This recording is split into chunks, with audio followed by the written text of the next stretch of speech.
नमस्कार, SBT news में आपका स्वागत है। पेश है 10 अप्रैल बुधवार दोपहर 3:15 बजे राजस्थान की 15 बड़ी खबरें। इस न्यूज बुलेटिन के प्रायोजक हैं विनी केक एंड मोर।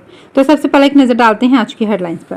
राजस्थान के जुरहरा पुलिस थाने में लगी भीषण आग, सुनाई दे रही धमाकों की आवाज।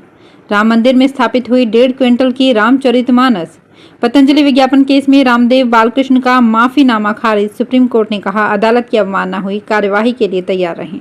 कॉलेज शिक्षा आयुक्तालय में फाइलों के ढेर को देख बिफरे मुख्य सचिव, आयुक्त को लगाई फटकार। और राजस्थान में भीषण हादसा, ट्रेलर में जा घुसी रामदेवरा जा रहे श्रद्धालुओं की कार, 2 की मौत। और अब खबरें विस्तार से।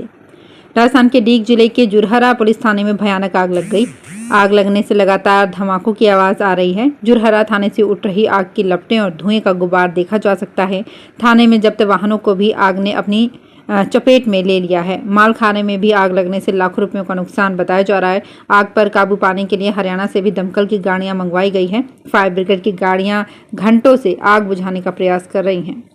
अयोध्या के राम मंदिर में अब भक्त रामलला के साथ साथ सोने की रामचरितमानस के भी दर्शन करेंगे। नवरात्र के पहले दिन गर्भगृह में इसे विधि विधान से स्थापित कर दिया गया है। रामचरितमानस को रामलला की मूर्ति से 15 फीट दूरी पर एक पत्थर के आसन पर रखा गया है। रामचरितमानस का वजन 155 किलोग्राम और 1000 पेज की है। हर पन्ने पर सोने की परत चढ़ाई गई है।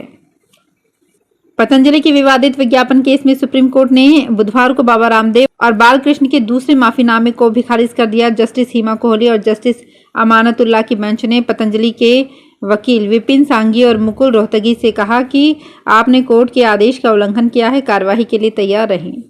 जयपुर में मुख्य सचिव की ओर से अस्पताल, जेडीए और अन्य विभागों का लगातार औचक निरीक्षण किया जा रहा है और खामियां मिलने पर संबंधित अधिकारियों को निर्देश दिए जा रहे हैं। मंगलवार को मुख्य सचिव सुधांश पंत जेएलएन मार्ग स्थित शिक्षा संकुल में अचानक निरीक्षण के लिए पहुंचने पर अधिकारियों और स्टाफ में हड़कंप मच गया। शिक्षा संकुल में जैसे ही कॉलेज शिक्षा आयुक्तालय के मेन गेट पर पहुंचते ही फाइलों के अंबार को देखकर बिफर गए और नाराजगी जाहिर करते हुए कमिश्नर पुखराज सेन को बुलाया और वहां से हटाने के निर्देश दिए। बीकानेर जिले में नौरंग देसर में भारतमाला एक्सप्रेस वे पर बुधवार को हुए भीषण सड़क हादसे में रामदेवरा जा रहे 2 लोगों की मौत हो गई, वहीं 3 लोग घायल हो गए, जिन्हें बीकानेर रेफर किया गया है। नापासर एसएचओ जसवीर सिंह ने बताया कि भारतमाला एक्सप्रेस वे पर सुबह एक तेज रफ्तार कार आगे चल रहे ट्रेलर में पीछे से जा घुसी। हादसे में कार सवार 2 लोगों की मौके पर ही मौत हो गई, वहीं 3 गंभीर रूप से घायल हो गए। राजस्थान जुडिशियल सर्विसेज की तैयारी कर रहे कैंडिडेट्स के लिए काम की खबर है। सिविल न्यायाधीश सीधी भर्ती प्रतियोगिता परीक्षा 2024 का नोटिफिकेशन राजस्थान हाईकोर्ट ने जारी कर दिया है। अब 222 पदों के लिए वैकेंसी निकाली गई है। प्रीलिम्स परीक्षा 16 जून 2024 को होगी। ऑनलाइन आवेदन की अंतिम तिथि 8 मई है। राजस्थान हाईकोर्ट ने स्कूल लेक्चरर भर्ती 2022 में कट ऑफ से ज्यादा अंक लाने के बाद भी प्रार्थी को नियुक्ति नहीं देने पर शिक्षा सचिव, शिक्षा निदेशक और आरपीएससी सचिव से जवाब देने के लिए कहा है। जस्टिस जीआर मीना ने ये निर्देश केसी की याचिका पर दिया।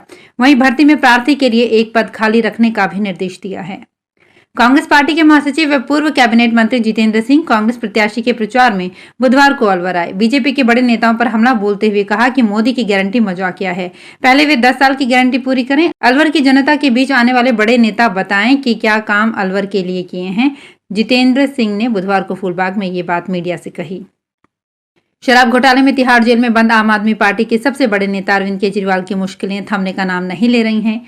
कोर्ट से उन्हें अब एक और झटका लगा है। बुधवार को दिल्ली की राउजी वेन्यू कोर्ट ने सीएम केजरीवाल की वो याचिका खारिज कर दी जिसमें उन्होंने वकीलों से हफ्ते में 5 बार मुलाकात करने की मांग की थी। दरअसल केजरीवाल हफ्ते में 2 बार अपने वकीलों से जेल में मुलाकात कर सकते हैं।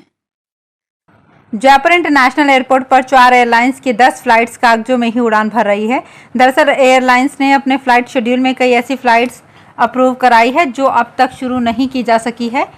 जयपुर से अभी सर्वाधिक मांग वाले शहर अयोध्या के लिए फ्लाइट उपलब्ध नहीं है। एयरलाइंस ने जयपुर से अमृतसर, वडोदरा, पंतनगर, गुवाहाटी आदि शहरों के लिए फ्लाइट शुरू करने के लिए शेड्यूल लिए थे, लेकिन ये सभी फ्लाइट्स अभी धरातल पर नहीं आ सकी। अजमेर नगर निगम प्रशासन ने अवैध निर्माण पर कार्रवाई करते हुए एक होटल सीज कर दिया है। सीजिंग की कार्रवाई के दौरान निगम को कुछ विरोध का सामना करना पड़ा। निगम ने विरोध दरकिनार करते हुए होटल सीज कर दिया। निगम को शिकायत मिली थी कि पुराना पट्टी कटला घोसी मोहल्ला में एक मकान स्थित होटल ख्वाजा पैलेस की इमारत नक्शे के विपरीत बनाई गई है। जयपुर में एसएमएस अस्पताल में इलाज के लिए आने वाले मरीजों को अब अपनी जांच रिपोर्ट के लिए हॉस्पिटल या ई मित्रा सेंटर के चक्कर नहीं लगाने पड़ेंगे। हॉस्पिटल प्रशासन ने अब मरीजों के रजिस्टर्ड मोबाइल नंबर पर व्हाट्सएप के जरिए रिपोर्ट भेजने की प्रक्रिया शुरू कर दी है। फिलहाल ये सुविधा उन मरीजों के लिए है जिनका mobile number Jan Aadhaar card में रजिस्टर्ड है। कोटा में पावर बाइक पर हुड़दंग मचाने वालों के खिलाफ पुलिस एक्शन मोड में है। लगातार पावर बाइक पर हुड़दंग मचाने, कोचिंग एरिया में अशांति फैलाने की शिकायतों के बाद कोटा पुलिस ने इनके खिलाफ अभियान चलाया है। मंगलवार देर रात को सीओ फर्स्ट राजेश टेलर के नेतृत्व में कोटा पुलिस सर्किल फर्स्ट के सभी थानों में वाहन चेकिंग अभियान चलाया गया। दादाबाड़ी पुलिस ने बिना डॉक्यूमेंट 9 बाइक के चालान बनाए। वहीं गुमानपुरा में 22 चालान बनाए गए और 3 पावर बाइक जब्त की गई। राजस्थान की करौली जिला स्थित कैला देवी मेला के लिए श्रद्धालुओं के लिए रेलवे ने स्पेशल ट्रेन आज से शुरू करेगा।